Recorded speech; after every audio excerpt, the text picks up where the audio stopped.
अस्सलाम वालेकुम, this is नूर जमान। आज के इस व्लॉग में हम के अंदर जो सेनेट का इलेक्शन हो रहा है, वहाँ पर जो मुख्तलिफ़ किस्म के डेवलपमेंट हो रहे हैं, आप इसको देख कर पाकिस्तान की तारीख़ में नए नए बाब का इजाफ़ा होता रहता है।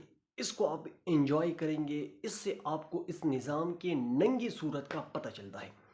सबसे पहले बात यह है कि जब खैबर पख्तूनख्वा के असम्बली का इजलास स्पीकर ने 4 दिन के लिए मुलतवी कर दिया, तो इसके बाद छुट्टी के दिन जो इलेक्शन कमीशन ऑफ पाकिस्तान है, वो इनके लिए बिल्कुल तैयार बैठा था और उन्होंने चीफ जस्टिस खैबर पख्तूनख्वा के हाई कोर्ट को ख़त लिख दिया।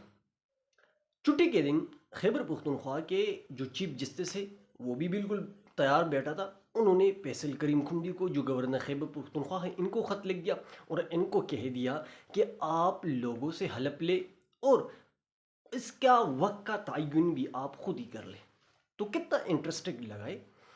इतवार का दिन है, इलेक्शन कमीशन भी बैठा हुआ है, अदालत भी बैठी गई और फैसला हो गया, क्योंकि इसमें जो इंटरेस्ट था वो इस्टेब्लिशमेंट का है। और इस्टेब्लिशमेंट का जो काम होता है ना, तो फिर वही अदालतें आपको नवाज शरीफ की तरह एयरपोर्ट पर जाकर आपके लिए अंगूठी की सहूलत भी मुयसर कर दी है। तो इस वजह से इस निज़ाम को जब हम देखते हैं ना, तो हमें दो कौमी नज़रिया बिल्कुल याद आता है। देखिए, जब बात इमरान खान की आती है, तो जो मौजूदा चीफ जस्टिस होता है वो भी छुट्टी पर चला जाता है। इमरान खान की केसेस बार बार पीटीआई के वकला उसके पास जाते हैं। इमरान खान के बहनें chief justice Islamabad high court के पीछे बार बार जाते हैं कि आप इमरान खान के केसेस लगाएं, लेकिन वहाँ से जवाब मिलता है कि नहीं, वो छुट्टी पर है, वो छुट्टी पर है, हमारी मर्जी, हम लगाते हैं नहीं लगाते। इवन इसको छोड़े, केसेस लगानों को जोड़े, अगर इतवार वाले दिन ये लोग इमरान खान के पास मिलने के लिए भी जाते तो इनको मना किया जाता है। किस वजह से? इतवार का दिन है। लेकिन बात जब इस्टेब्लिशमेंट की मफादात की आती है, तो फिर इतवार और रात 12 बजे को भी नहीं देखा जाता। तो ये निज़ाम है। और इमरान खान ने अपने आप के ऊपर जुल्म करवा कर इस कौम को इस बात ये समझा दी कि निज़ाम आपके लिए नहीं है, बल्कि निज़ाम अपने आप को तहफ़्फ़ुज़ देने के लिए खड़ा है और आप इसके पीछे सिर्फ एक कीड़ी मकोड़े से ज़्यादा कुछ भी नहीं है। तो हमें इसे सीखना चाहिए कि इन तमाम हालात को देखते हुए अब इस कौम का क्या बनेगा। देखिए, अदालत तो बिल्कुल 26वीं आईन तरमीम के बाद हो गई फारिग। इससे पहले यही खैबर पख्तूनख्वा का पेशावर हाई कोर्ट था, और यहाँ पर जब खुददार जस्टिस बैठा हुआ था, तो किसी की जरूरत भी नहीं होती कि यहाँ पर फ्रॉड करते।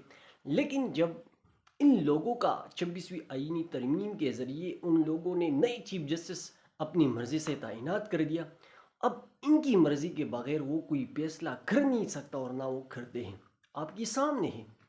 तो एक बात तो पीटीआई को ये बात जहन में याद रखना चाहिए कि अदालतों से अब उम्मीद बाकी रहना, मेरे ख्याल में इनके लिए बहुत बड़ी गलती होगी।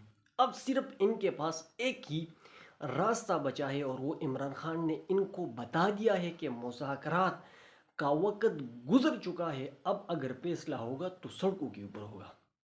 अगर ये लोग सड़कों के ऊपर बैठकर अगर उन्होंने कुछ किया तो ठीक है, वरना इस मुल्क के अंदर फिर आपको शमाली कोरिया जैसी ज़िंदगी आपको गुजारने के ऊपर मजबूर किया जाएगा।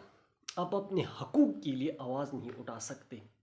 आप इस्लामाबाद में देखें ना, जो बलोच बेटियां और माई वहाँ पर बेटी है, किस लिए बड़ी है, किस लिए बेटी है? वो इसलिए बेटी है कि इनके प्यारी लापता हो गए हैं और अब इनको कोई सुनने वाला भी नहीं है, बल्कि इनके साथ उल्टा नारवा सलूक करवा रखा जाता है। तो ये अब इस मुल्क के अंदर जो गरीब है, जो अवाम है, इनकी सूरत हाल है, तो ये मुल्क तरक्की कैसे करेगी? और बाहर ये लोग ये दावा करते हैं कि हम बाहर से इन्वेस्टमेंट लेके आएंगे, इनका बाप भी नहीं लेके आ सकता। दूसरी बात जो है, वो वज़ीर आज़म जो 547 के वज़ीर आज़म हैं शहबाज शरीफ, उनने एक ऐसा विजन दिया जिसको आप पढ़ते तो आप हैरान होकर रह जाएंगे कि आइन शहबाज शरीफ जैसे लोगों का इस तरह का विजन। उनने क्या विजन दिया? ये विजन दिया है कि जो टॉप 10 के जो ठापर तलबा है, इनके लिए इलेक्ट्रॉनिक रिक्शे और लोडर गाड़ी हम फराहम करेंगे। माशाल्लाह, آپ ان کی پریارٹی کو دیکھیں، آپ ان کی سوچ کو دیکھیں کہ جو لوگ یعنی تعلیمی لحاظ سے سب سے ٹاپر ہوتے ہیں، لوگ ان کے لیے اسکالرشپ دیتے ہیں تاکہ وہ اپنی علم کو مزید بڑھا کر اپنی ملک کے لیے کوئی اچھی سی نئی سوچ کو لے کے آئے، نئی چیزوں کو لے کے آئے، نئی چیز ڈیولپ کرے۔ لیکن یہ لوگ اس ملک کو کہ عوام کو وہ یہ لوگ کیڑی مکوڑے سمجھتے ہیں، وہ اپنے ماتحت غلام سمجھتے ہیں، اس لیے ان کی سوچ بھی یہی ہے۔ یہ لوگ آپ کے اوپر حکمرانی کریں گے۔ وہ مریم نواز جو میٹرک بھی اچھے نمبر سے پاس نہیں کر سکتی، وہ آج آپ کے اوپر وزیر اعلیٰ بن کر بیٹھی ہے۔ ان کی نااہلی کا اندازہ آپ اس گزری ہوئی بارشوں سے لگائے، جو تقریباً 149 اموات اب تک پنجاب میں ہوئی ہے۔ لیکن کوئی ان سے پوچھنے والا نہیں ہے، کیوں نہیں ہے؟ کیونکہ یہ اب اسٹیبلشمنٹ کے وفادار ہیں، اور جب آپ اسٹیبلشمنٹ کے وفادار ہوتے ہیں تو میں نے آپ کو بتایا کہ پھر عدالت، انتظامیہ سب آپ کے پیچھے کڑے ہو کر بالکل اپنے ہاتھ باندھ کر آپ کو سلوٹ بھی مارے گا اور آپ کا تحفظ بھی کرے گا۔ لیکن جب آپ اس سے ٹکر لینے کی کوشش کریں گے تو پھر آپ کے لیے سرزمین پاکستان کے اوپر رہنے کے لیے کوئی جگہ میسر نہیں ہوگی۔ اگر آپ رہیں گے تو پھر آپ قیدی نمبر 804 کی کو دیکھ کر وہاں پر آپ رہیں گے، جس طرح ان کو کھال کوٹلی میں ڈالا گیا ہے۔ تو یہ سچویشن ہے ابھی تک۔ تیسری جو بہت افسوسناک خبر ہے وہ یہ ہے کہ بلوچستان میں ایک عورت نے اپنی پسند کی شادی کی، تو اس کے اوپر اس قبیلے کے لوگوں نے اس عورت کو اور ان کے شوہر کو گولی مار دیا۔